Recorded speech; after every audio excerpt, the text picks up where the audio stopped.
Olá, que bom encontrá-lo diante do televisor, do computador ou do celular. É uma alegria imensa saber que você nos prestigia, você está conosco, você está disposto a crescer na fé. Essa é a finalidade da produção desses vídeos, disponíveis gratuitamente, pois a finalidade desse trabalho é tão somente a glória de Deus e a salvação das almas. Esse é o quarto vídeo que nós dedicamos ao sagrado tempo do Advento. Já estamos a caminho da celebração do nascimento de nosso Senhor Jesus Cristo, o Natal do Senhor, precedido por esse tempo precioso, tempo que, como já vimos no primeiro programa, tem como finalidade uma dupla expectativa. A espera, a chegada, já que a palavra advento significa a vinda, a chegada, de nosso Senhor Jesus Cristo na carne, realidade que já aconteceu há 2000 anos, e que celebraremos na Sagrada Liturgia, mas também a expectativa feliz da segunda vinda do Senhor. Professamos no credo que Jesus está sentado à direita de Deus Pai Todo-Poderoso, de onde há de vir a julgar os vivos e os mortos. Essa é a dupla expectativa. A expectativa, portanto, que leva a igreja, que leva os seus filhos a se prepararem dignamente. O papel do tempo sagrado do Advento é esse: predispor os corações. Preparai os caminhos do Senhor. Aplainai as suas veredas. Ele está chegando. Ele vai chegar. Já vimos no programa antepenúltimo exatamente toda a dinâmica do tempo sagrado do Advento. A liturgia, as leituras dos domingos, ano A, ano B, ano C, e as leituras dos dias das semanas, primeira semana, segunda semana, terceira semana, quarta semana. Hoje nós vamos tratar da terceira semana do Advento. A terceira semana, ela ainda nos coloca diante da figura de João Batista.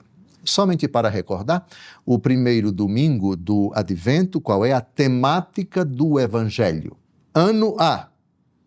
Aguardar a vinda do Senhor, a volta do Filho do Homem. São palavras de nosso Senhor Jesus Cristo tiradas do seu discurso escatológico. Estar preparado para a chegada do Senhor.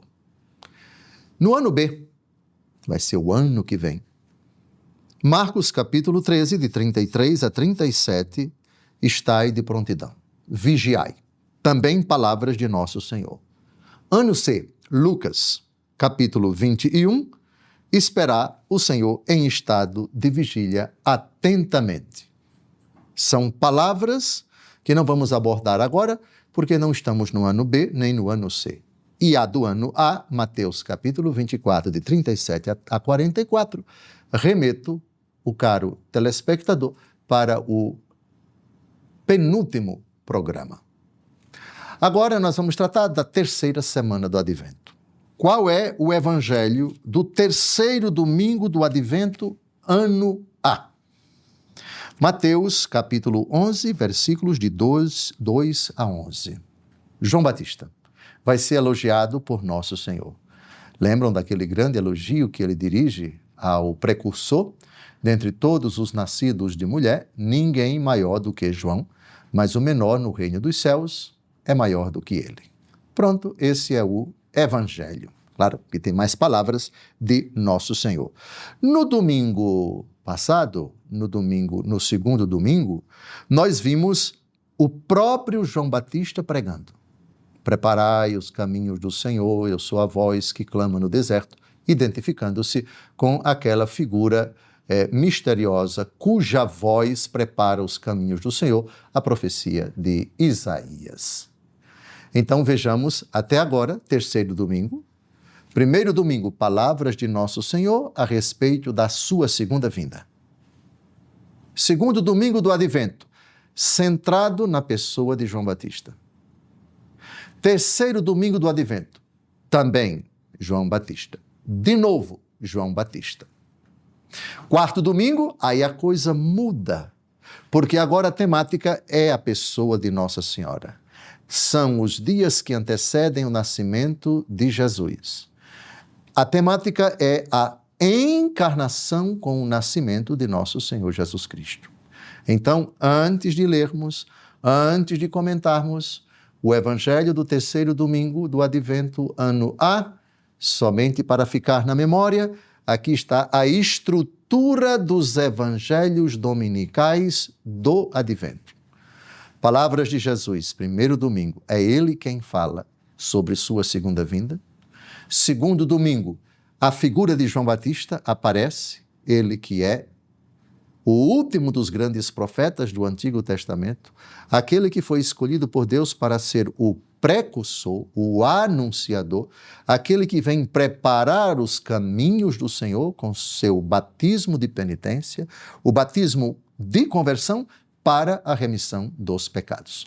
Convém, portanto, que João Batista seja de novo colocado no centro em termos, porque o Evangelho é sempre, o centro é Jesus Cristo, a Boa Nova é Jesus Cristo. Mas o ministério dele como preparação imediata para o surgimento de nosso Senhor com o seu batismo e o início do seu ministério.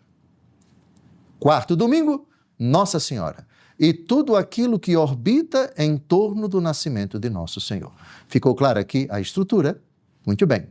Dito isso, Evangelho segundo Mateus, capítulo 11, de 2 a 11. O Evangelho, ano A, terceiro domingo do Advento. Naquele tempo, João estava na prisão.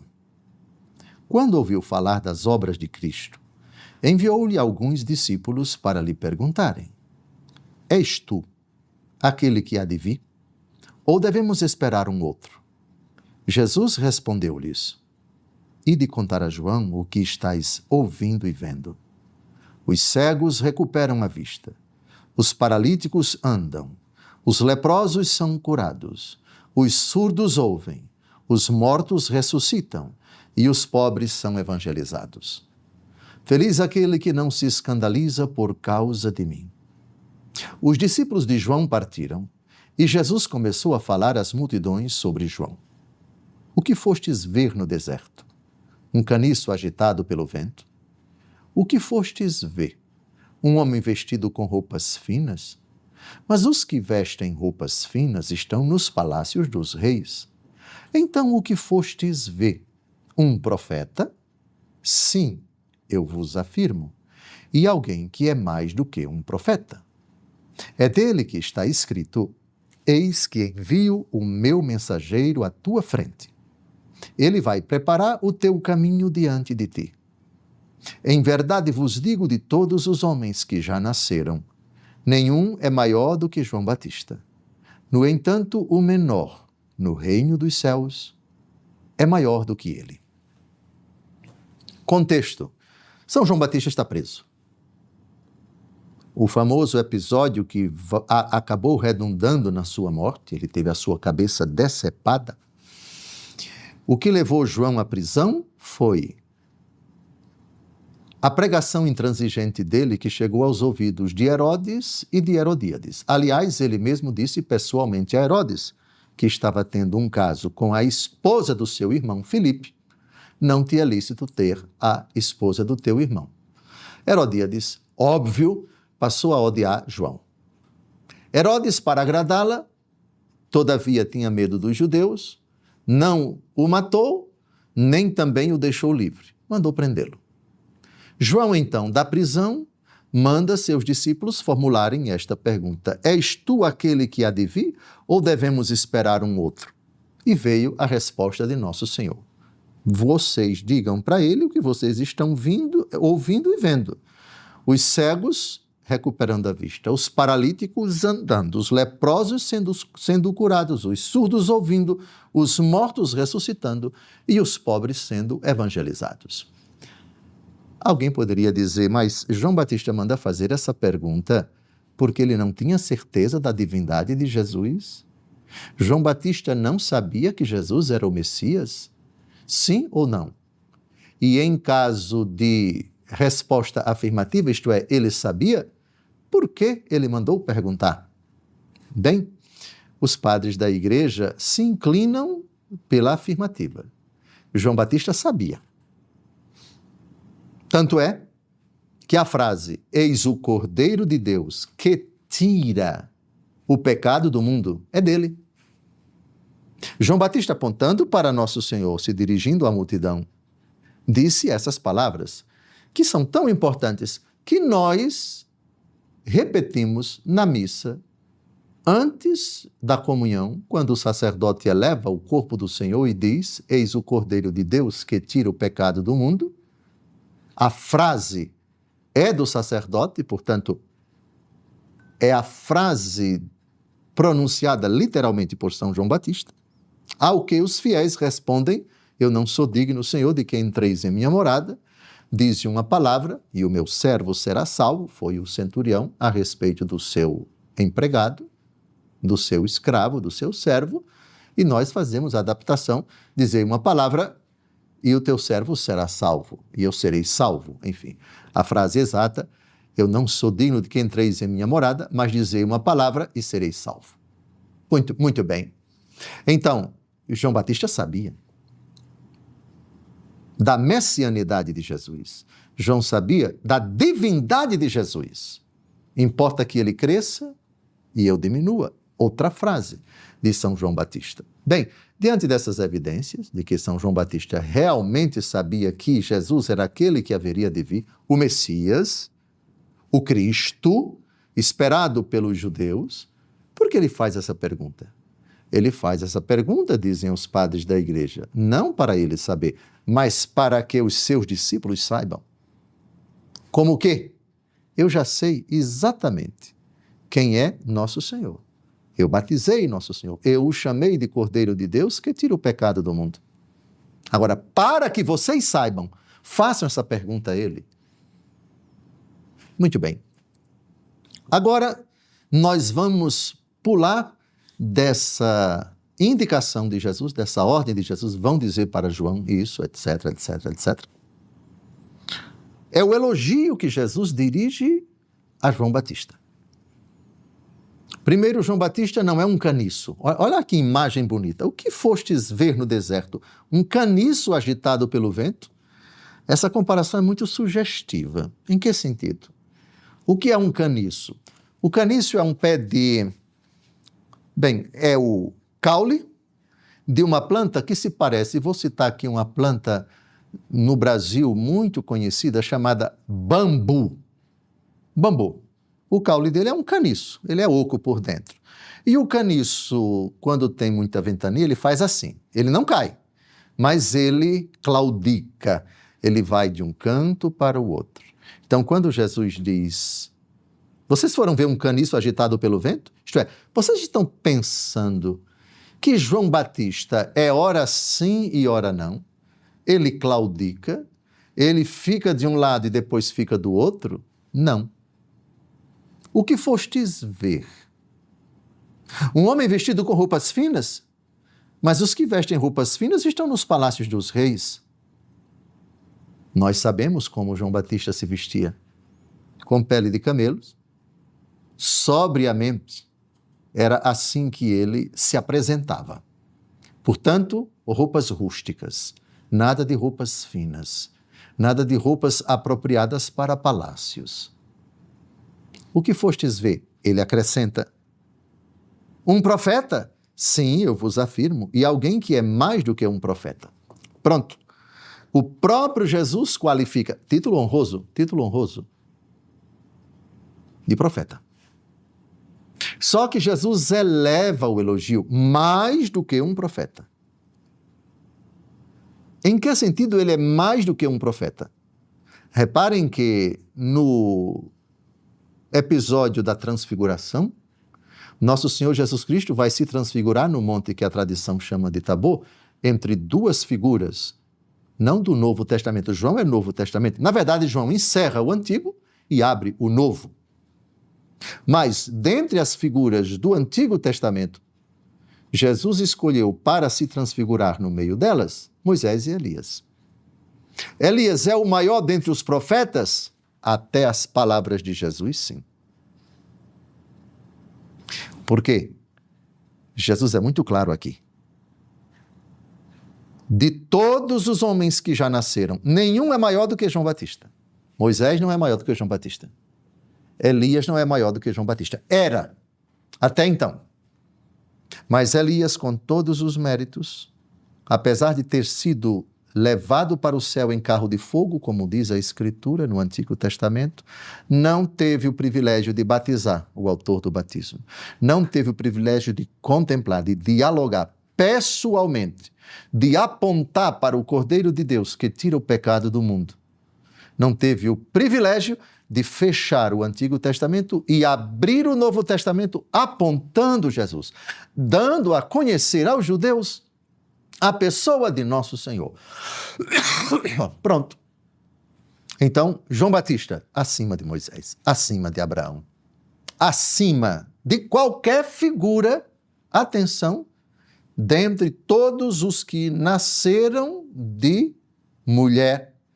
Não está exatamente no texto de Mateus, mas aparece em outro evangelho. De todos os nascidos de mulher, nenhum é maior do que João Batista. O elogio, portanto, que Nosso Senhor dirige ao precursor, ao seu precursor, nenhuma personagem do Antigo Testamento teve esse privilégio. Portanto, João se destaca como o maior dentre todos os nascidos de mulher. Mas ele faz um acréscimo. No entanto, o menor no reino dos céus é maior do que ele. Bem, os padres da igreja deram várias interpretações a essa afirmação. O menor no reino dos céus, projetando para a eternidade, qualquer pessoa cujo brilho de méritos que se encontra no céu é maior do que ele, porque está na eternidade. Nesse sentido, os anjos são menores. Aqueles que partiram para a eternidade, não obstante os seus méritos serem ou terem sido ou forem menores do que o de muitos, e São Paulo vai falar do brilho dos astros, do brilho das estrelas, do brilho do sol, do brilho da lua. E nosso Senhor Jesus Cristo vai falar: na casa do meu Pai há muitas moradas. Os padres da igreja interpretam tanto um texto como o outro como diversidade de méritos, malgrado a felicidade infinita, a felicidade sem fim ser igual para todos. Diversidade de méritos, diversidade de moradas. Pois bem, no céu, aqueles que tiveram menos méritos, mas estão lá, são maiores do que João Batista. Outra interpretação é a respeito do próprio Jesus. Isto é, essa profecia, essa frase se aplicaria ao próprio nosso Senhor. Como assim? Dentre todos os nascidos de mulher, João Batista é o maior.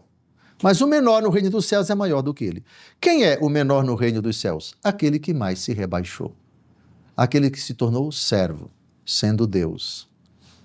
Humilhou-se e fez-se obediente até a morte e morte de cruz. Por isso Deus o elevou, para que ao nome de Jesus, nosso Senhor, se dobre reverente todo joelho, etc. Alguns padres da igreja veem, então, Jesus aqui falando de si, ou seja, dentre todos os nascidos de mulher, João Batista é o maior, mas eu sou maior do que ele, porque eu me fiz o menor. O menor no reino dos céus é maior do que ele. Em todo caso, todas essas interpretações, elas são plausíveis, elas são contempladas pelos padres da igreja. Em síntese, nós temos, na terceira semana do Advento, a dignificação de João Batista da parte do próprio Jesus. Nenhuma criatura foi tão elogiada no Antigo Testamento como João Batista, que é, ao mesmo tempo, o grande profeta do Novo Testamento, que apresenta Jesus, que prepara os caminhos do Senhor, o precursor do Messias, e ele fecha, por assim dizer, o Antigo Testamento. Aliás, na figura de sua santa mãe, Santa Isabel, a idosa, grávida de 6 meses dele, e a figura da bem-aventurada Virgem Maria, recém-grávida de Jesus. Esta foi visitar a sua parenta grávida há 6 meses. Quando Maria Santíssima saúda Santa Isabel, a criança estremece de alegria no ventre de sua mãe. Tão logo a voz da tua saudação chegou aos meus ouvidos, a criança estremeceu de alegria no meu ventre. Os padres da igreja fazem uma interpretação muito bonita. Isabel, que representa a antiga aliança, a velha aliança, Isabel a idosa, significa a história da salvação até Jesus, representada pelo maior de todos os profetas que está no ventre dela. O Antigo Testamento está dançando de alegria diante do Novo Testamento, ali representado pela jovem Maria, pela nova Eva, que traz dentro do seu ventre o Salvador, o Senhor. Bem, são alguns elementos para ajudar, quem sabe, a enriquecer a espiritualidade, a nossa caminhada rumo ao Natal do Senhor, terceira semana do Advento. E para aprofundar essa riqueza, Santo Agostinho, no Sermão 293, ele discorre sobre a pessoa de João e faz um paralelo com a pessoa de Cristo, de uma forma muito bonita. João é a voz, Jesus é a palavra. Qual a diferença entre a voz e a palavra? Sim, porque João Batista disse, eu sou a voz que clama no deserto. Jesus é o verbo se fez carne. A palavra se fez carne. Afinal de contas, quem é o mais importante? A voz ou a palavra? Claro que vocês já sabem a resposta. Mas por que a voz é importante? Para que você compreenda a palavra. Por que a voz é importante? Para que você creia na palavra. Aí é que entra a riqueza de Santo Agostinho, terceiro domingo do Advento, ofício das leituras. Vamos ao texto. João era a voz. Mas o Senhor no princípio era a palavra. João era a voz passageira. Cristo, a palavra eterna, desde o princípio. Suprimir a palavra, o que se torna a voz? Esvaziada de sentido, é apenas um ruído. A voz sem palavras ressoa no ouvido, mas não alimenta o coração. Entretanto, mesmo quando se trata de alimentar nossos corações, vejamos a ordem das coisas. Se penso no que vou dizer, a palavra já está em meu coração. Se quero, porém, falar contigo, procuro o modo de fazer chegar ao teu coração o que já está no meu. Procurando, então, como fazer chegar a ti e penetrar em teu coração o que já está no meu, recorro à voz, e por ela falo contigo. O som da voz te faz entender a palavra. E quando te fez entendê-la, esse som desaparece. Mas a palavra que ele te transmitiu permanece em teu coração, sem haver deixado o meu. Não te parece que esse som, depois de haver transmitido minha palavra, está dizendo: é necessário que ele cresça e eu diminua? A voz ressoou, cumprindo sua função, e desapareceu, como se dissesse: esta é minha alegria, e ela é completa. Guardemos a palavra. Não percamos a palavra concebida em nosso íntimo. Queres ver como a voz passa e a palavra divina permanece? Que foi feito do batismo de João? Cumpriu sua missão e desapareceu. Agora é o batismo de Cristo que está em vigor. Todos cremos em Cristo e esperamos dele a salvação. Foi o que a voz anunciou. Justamente porque é difícil não confundir a voz com a palavra, julgaram que João era o Cristo. Confundiram a voz com a palavra. Mas a voz reconheceu o que era para não prejudicar a palavra. Eu não sou o Cristo. Disse João, nem Elias, nem o profeta. Perguntaram-lhe então, quem és tu? Eu sou, respondeu ele, a voz que grita no deserto. Aplainai o caminho do Senhor. É a voz do que grita no deserto, do que rompe o silêncio. Aplainai o caminho do Senhor, como se dissesse, sou a voz que se faz ouvir apenas para levar o Senhor aos vossos corações. Mas ele não se dignará vir aonde o quero levar, se não preparardes o caminho. O que significa aplainai o caminho, se não orai como se deve orar? O que significa ainda aplainai o caminho, se não tende pensamentos humildes? Imitai o exemplo de João. Julgam que é o Cristo e ele diz não ser aquele que julgam.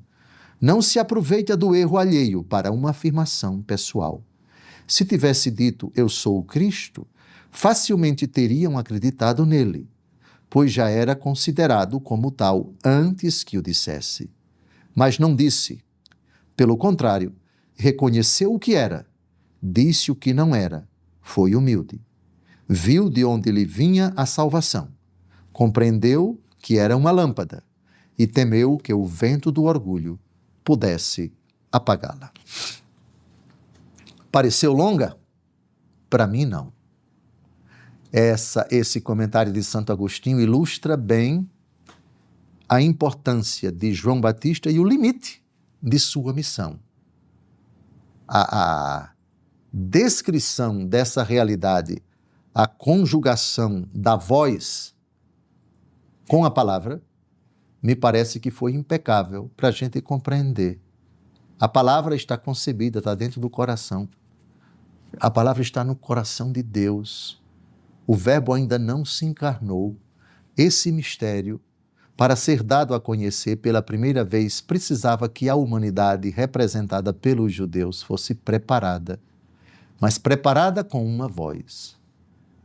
Pela voz, a palavra se fez entender.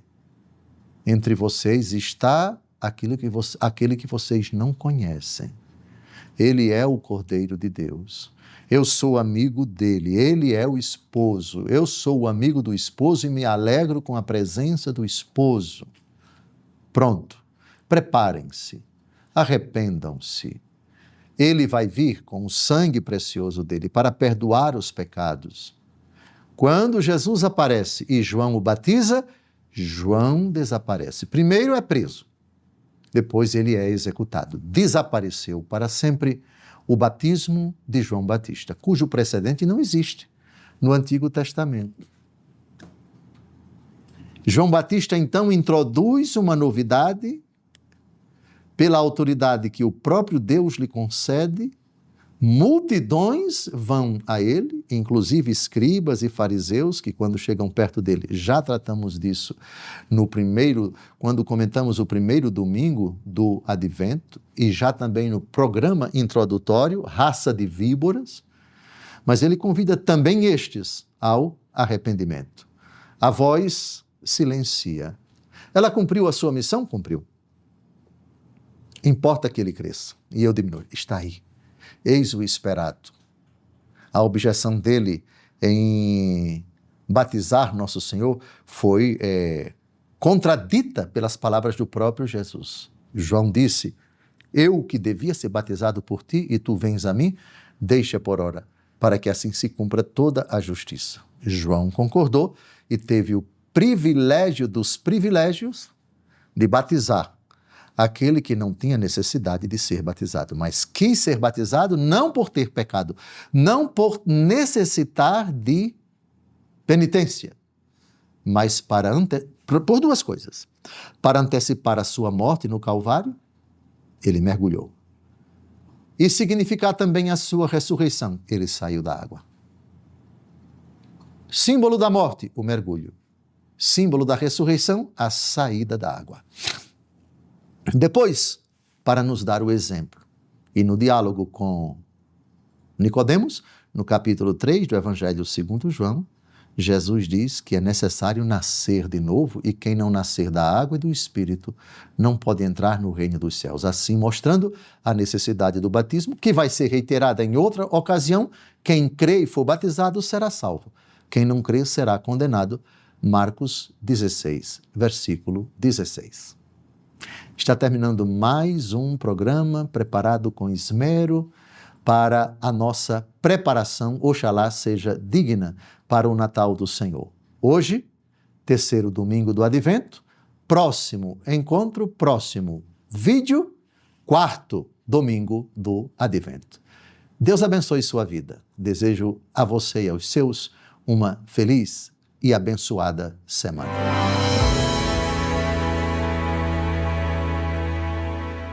Obrigado por ter assistido a esse vídeo. Divulgue-o, multiplique, transmita para todos aquilo que você assistiu. Seja um evangelizador. Deus abençoe sua vida.